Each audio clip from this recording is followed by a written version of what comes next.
thanks for coming out. I know there's probably lots of questions. We're going to talk about a lot of different things. I've done this, I've sort of practiced it once or twice. I don't know if it's going to come across as positive or negative. So I'm just going to say right now, I'm looking at this as an opportunity. I'm not looking at this as fear-based. I'm looking at this as a good chance. And I'll talk about some of our process and why it works this way. And there's a couple, I'm not going to name names, but a couple of folks in the audience who have come up to us, say in late 2014, early 2015, saying, how come our performance is less than? Pick your index, pick your benchmark. And our response to them was, as the market gets up and above in PE ratio, we peel off some of our risk assets because we're waiting for a time when the price corrects and earnings don't. And I think that's what we have today. I think we have a time when the price is correcting and the earnings are not correcting. I think earnings are pretty stable. I'm not looking for a recession. But we're going to go through a bunch of that data here. It's up 100 points today. Oh, that's it's down 200 yep. points the next day. That to me is absolutely normal. You shouldn't lose any sleep about any of these 100, 200 point moves. So this isn't in here, but I'm going to talk about this really quick. On average, every single year, you should expect a 14% peak to trough decline.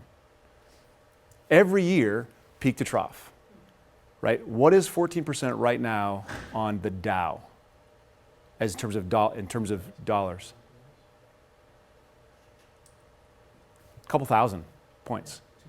Yeah, a couple thousand points. So that would be normal run-of-the-mill intra-year peak to trough correction. Okay? Okay, is this because the Feds are no longer shoring everything up and they've No, that's just normal. That's just normal. Go back before the Feds were shoring things up, just totally normal. Every 3 years, 25% decline. Every 5 years, 6 years, 33% decline. This is just normal. This is market movement. All right, it's all about perspective. So you can kind of figure this out, right? A guy in a boat, middle of the ocean, sees an island, land! Guy on the land sees a boat, boat! Anyway, where we've been, where we are, where we're going to be going. Which circle is bigger? Look at that center circle with the little green dot in it. Which one's bigger? If you already know this, because you've seen this kind of a thing before, don't answer. Yeah. So this is about perspective, right? It's what we set it next to. And I know which one. I know they're the same, right? Because of this. They're identical. But, if you're honest with yourself, does that one look bigger? Yeah. Right? It's because it's relative. Simple as that. See what's in this? Let's get the angle right. Right? It's perspective. Yeah. Taking a little rest on the hike. Or, right? It's actually a tree crashed over. Someone laying down on it. Perspective. Okay. See, that's how I introduced this, because we need perspective now. So last year, markets did nothing. So does anyone, who was here beginning of Forecast 2015? Do you remember what it is we talked about? So specifically, we talked about in 3 or 4 of those different sessions, up until actually late June, July of this year, we talked about the fact that the market was ahead of the economy, which should be no surprise to anybody. We had a grinding, slow growth economy, and we still have that grinding, slow growth economy. But the market got ahead of it, right? And earnings estimates were high and they came down, and they were high again and they came down. And so 5 years in a row, they expected earnings to be higher and they came in lower. But still, the market was leading. So what has to happen? We have to have a year where the market does nothing or goes negative. We have to get back to an average PE ratio, right? So this should be a matter of course. Now, I didn't know how it was going to happen. I didn't know it was going to be just a flat market. I didn't know it was going to be, and I don't know January is going to happen. That's not what it's not about predicting. It's about there's a natural cycle like sunrise and sunset. And this is the natural cycle. PE is price earnings ratio. And it's the simplest measure of value. So it's the price you pay for every unit, dollar of earnings that a company or a country or an index might have. And the higher price you pay, the less value you're getting, because it's still $1, right? Right. So if you pay a higher price, not as good a deal as if you pay a lower price for that same dollar, right? Okay. So MSCI World is kind of what we use as our benchmark, and then we we blend that with fixed income if you have a less aggressive portfolio. And last year, the MSCI was down 2.74, right? Now, the interesting thing about the call that we made in the last couple of years was we liked Europe better, and we were absolutely right, but we were still wrong. Why were we wrong? We're not talking about this today, but I wanted to just mention this. Currency. Europe did far better than the US last year. But when you translate that into those earnings into US dollars, we lost 8% on currency, we made 6%, we lost 2%, right? So didn't matter that the euro did better. Great time to travel in Europe. Great time to travel in Europe, or pretty much anywhere in the world right now. I mean, the dollar's strong. Okay. So again, perspective. This is our experience, but this is the same experience. What's the difference here? Scale, right? Yeah. We're looking at this between, I think, just under 19, just over, what was it, 21? 21, right? And this one we're looking from the beginning to now. So you look at the long term, there's not that much movement. And when you think about this in a 20-year, 30-year retirement, 50 years leading up to retirement and in retirement, 100 years, well, we're not thinking about 100 years, but if you think about legacy, my dad's here, so I'm hoping there's a legacy to come someday. That fell flat. Wow, okay. All right. So at the same time, inside that, if you look too close at it in 1 year period and it looks really volatile, but if you look distance, inside that, there's a lot of moving parts, right? These are the sectors. Now, if you were invested in these sectors, right, you underperformed. If you were invested in these sectors, you overperformed. What does that tell us? Nothing about tomorrow. This tells us what happened yesterday, right? So we can't use this and say, okay, we're going to invest this other way now. So when we buy an index, when we buy a portfolio, we buy all of it. And we're going to be a lot more broadly based than the S&P 500. And we're going to talk about that specifically in a second as well. Okay. Uncertainty. What was the biggest uncertainty part last year? The Fed. What's happening with the Fed? What's happening with the Fed? What's happening with the Fed? And so here we see, this is November 2014. This is, December, end of December. This is basically where we stopped the year 2014 and started 2015. And the whole year we see volatile, but an increase in the 10-year Treasury. So when you have an increase in a 10-year Treasury yield, what does that do to the price of the 10-year Treasury? Price and yield are inverse, right? So if you had a 10-year Treasury, the yield goes up, price goes down, okay? If you had a 30-year Treasury, you lost a bunch of money last year. And you probably will lose a whole bunch more money in the next few years. The last transaction we made, if you have portfolios with us, is December 31st. We sold the remainder of our portfolio fixed income that has any sense of duration. We got rid of all the duration because from now for the next foreseeable future, rates are going up. They may steady for a little while and then go up a little bit. This is the one thing that we may see that would scare me. And that's if we go up, and the Fed decides, no, we have to go back down. And that's happened in multiple economies. Okay. So we talked about this. How many of you are here? We had a big conversation about this earlier, so I don't want to go over it too much. But the thing that we've waited for every year at the end of the year for Congress to do something about, the last minute, sometimes the 18th of January, they do this. They did it early. They surprised us. They didn't shut the government down. It was fantastic. But they did something, they took something away. This is what we talked about. The file and suspend. You used to be able to, too deep, if you're married, one partner can keep working, can file for Social Security. The other partner can get half of that partner's Social Security benefit from now, while that Social Security benefit continues to increase for that first partner. It was a benefit to increase income in Social Security income in retirement, but they just took that away. And we saw that they raised premiums on a group of people, okay? But they had it done by the end of the year, along with a slew of other things that we can actually plan for now, whereas before they took away the opportunity for us to plan. Okay, now we're going to add a couple more slides to this. Good, you can see it. I was really worried that this would be invisible.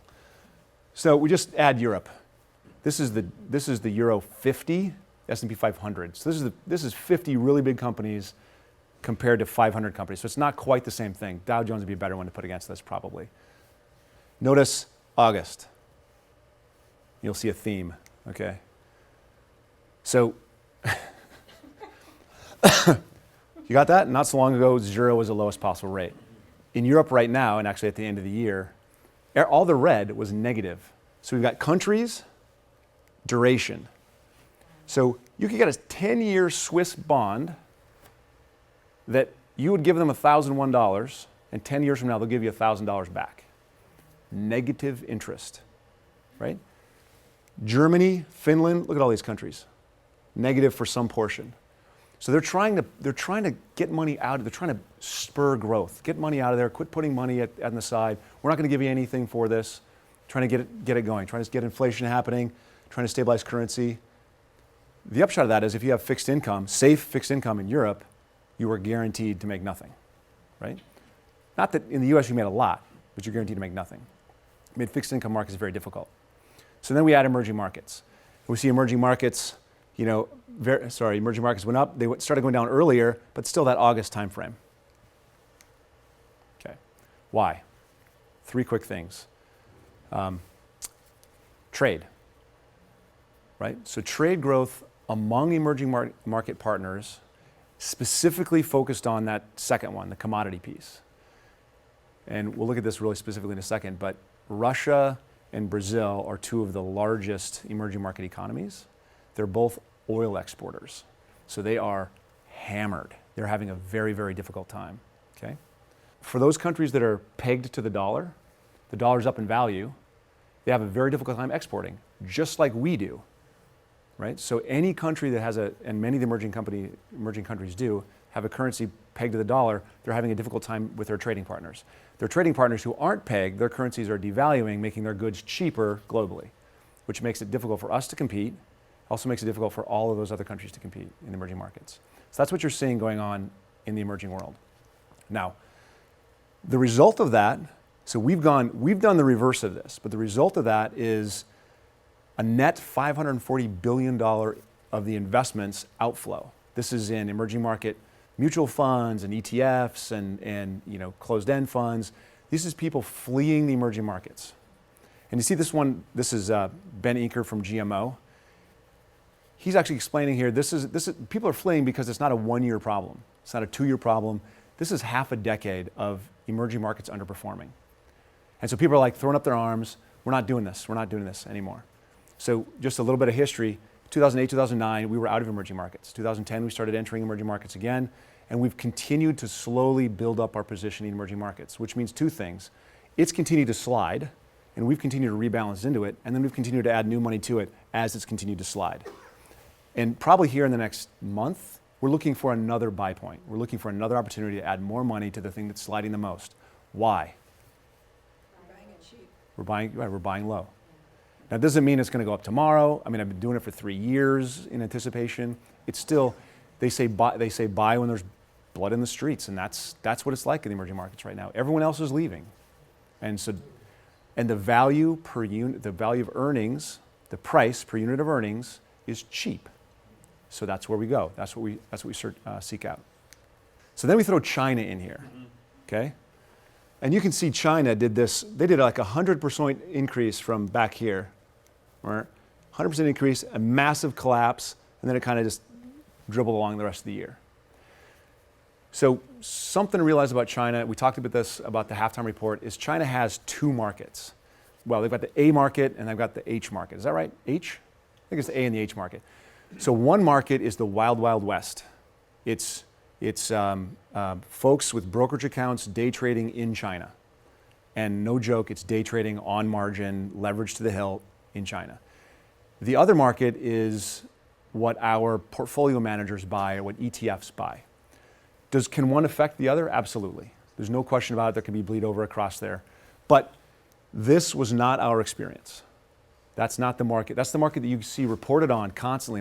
China is up 80%, down 50%. But that's not the reality of the investments that we have. And because it's such a small part of our portfolio, we have an emerging market portfolio, not a China portfolio. So it's still a big part of emerging markets, but it's not the emerging market. Okay? Remember, start of 2014, we're already saying, market's a little bit overvalued. We're already reserving some capital. 2014 is a great year for the S&P. It's a good year for most markets, up 12, 13%, above average return. we don't get that return. So we're back here in 2014. We say it's, we're wrong for a year. We're wrong. And it keeps going up. It goes up very well. We don't go up as much. We get half of that kind of performance in our aggressive portfolio, right? And then 2015 happens. And in early 2015, we say the same thing. We expect volatility to come back. We expect an opportunity to buy at a cheaper price. And then we get this. And on August 24th, we moved a little bit of that safe capital. If you had anything more aggressive than a preservation portfolio with us, preservation, we didn't do this. But if you had, income portfolio, moderate portfolio, growth portfolio, aggressive portfolio, we took 3, 4, 5%, a little bit on the margin of the safe assets, and we bought risk assets. So by safe, I mean fixed income, short-term fixed income, and I mean some of our alternatives portfolio that's designed as a ballast, okay? But we weren't done. I wanted to buy more. I didn't get the opportunity. It went down, went back up, and it's so slowly, steadily raised. In every market, it popped back up, it stabilized, and it went up. And then we get January. And January's taken away almost 10% in these markets. Not quite. Intraday, emerging market, last Thursday, it went down to 10.1%. I didn't get it. Like, that's what I want, that's what I'm waiting for. It happened too quickly. We're not set up to day trade, so it's not something we do. We want to have something that's sustained opportunity that we can buy into. So we're actually looking for a little bit further decline so that we can put capital to work, move some more safety into the risk at a lower price per unit of earnings. It can go two ways from there. Markets can go up from there, in which case we'll take some of that off the table, put it in something that's safe and secure until we get another opportunity. And we're not going to take it all off, right? Cause capital gains, it could be wrong, you don't do it that way. But on the margin, you take 3, 4% and do that. Now, the other thing to do is it can keep going down. So we have two more tranches. I've got a 10%, a 20%, and a 30% tranche. Now, when we go down 30%, that's pretty much, you're way closer to a bottom than you are to a top at that point. You're just likely to see, it could go down a little bit more, but you're not likely to see a lot more decline in a global portfolio. You could. So now that I've said that, tomorrow it goes 70%, right? So I can be totally wrong. But that's still, it's a good buying point, because that doesn't mean, when markets go down, it doesn't mean that Crest isn't selling toothpaste, or I guess it's Procter & Gamble isn't selling toothpaste, right? It doesn't mean that we're not buying new Nikes. It doesn't mean we're not buying Levi's. It doesn't mean we're not using energy. It doesn't mean any of those things, okay? We're still consuming, and we're 70% of the US economy. We're a huge part of the economy, and we're not the growing part. Like, there's many, many, many people in the emerging worlds, and actually in Europe, that are coming up trying to buy and do the things that we're doing, okay? Things are not always what they seem in China. We're going to have 2, 3 China slides, and I can't see that. So there was a time when China's biggest state-owned enterprise was seen as the country's crown jewels. In fact, China's biggest state firms were bloated, inefficient, and it costed a lot. The real dynamism in the Chinese economy has long come from entrepreneurial private firms, which account for perhaps 2/3 of the entire output of the country. That's The Economist. So when we talk, and we've talked about it many times, we talk about transition from an emerging market, not very mature, to a developed economy, mature. That's a transition from an industrial, basically state-purchased, built. We're going to build a bridge. We need to increase GDP. We're going to build a dam. Versus 5,000 small companies doing little things to move the needle a little bit for GDP. So two things in China. First thing is they're moving from the let's build a dam, let's build a city, let's build a road, to these 5,000 small companies. Okay, first thing. Second thing is, as you do that, you have to build the infrastructure to get the data. If you're used to saying, we get 1% of GDP by building a bridge, so we got to build 5 bridges to get 5% of GDP, how do you now measure 5,000, 50,000 little small businesses? They don't have the tools on the ground built to measure the breadth and depth of the economy that they have. And at the same time, they're trying to move it towards that. So that's another thing. One other note on China, and this is when you think about, we're 70% of the economy, right? 70% of our purchases are services. Services are local. As China develops, they're going to develop in that direction. So much of the growth in the economy isn't going to be buying manufactured goods. They still have a lot of manufactured goods to buy. They're going to manufacture a lot of them there, but it's going to be service economy. And they have no way of measuring that there. There is no way to measure it. So there's economic growth that's happening there that doesn't get measured. Okay? There's also economic growth that's happening there that gets measured and exaggerated. So we're left with really no way of knowing the data, right? So it's not, and this isn't news. This is what the news is talking about, but we've known this all along. Like this is a decade-old information. But now if you just listen to CNBC or CNN or NPR, it's, oh my God, they're slowing down, it's terrible, it's not going to. Yeah, they're slowing down because they're moving from state-sponsored, forced growth, build a bridge, to 50,000 small businesses trying to create something, an app, whatever, just like we have here that's robust and growing. They have it there, it's growing, and as they do that, they're going to move to more services, they have to figure out a way to measure it. It's not that they're not growing. Okay? Does that make sense? Yeah. It does, but where does the, for lack of a better term, where does the lie come from? Does it come from the government? Does it come from the people? Does it come from people that are trying to sell their wares? And All the above. all of the above. So Yeah. it's universal. We're making 120% profit this year. There's a lot of that. Okay. There's a lot of that. There's also just the country, the government says, okay, we need to get your data, we need to get your data, you need to get your data. You're going to be judged on your data. Oh, my data was great then. Right. Right. So that person's going to report and have a little lie. Then they're going to inflate a little bit more. But there's also all this stuff that's happening that you can't measure. So it's, Right. they have so much to lose by letting this blow up. That they can't let it blow up. If it starts to tank, real estate starts to tank, they will QE it. They'll do what we do because they can. They have a ton of currency reserves. They're going to be fine.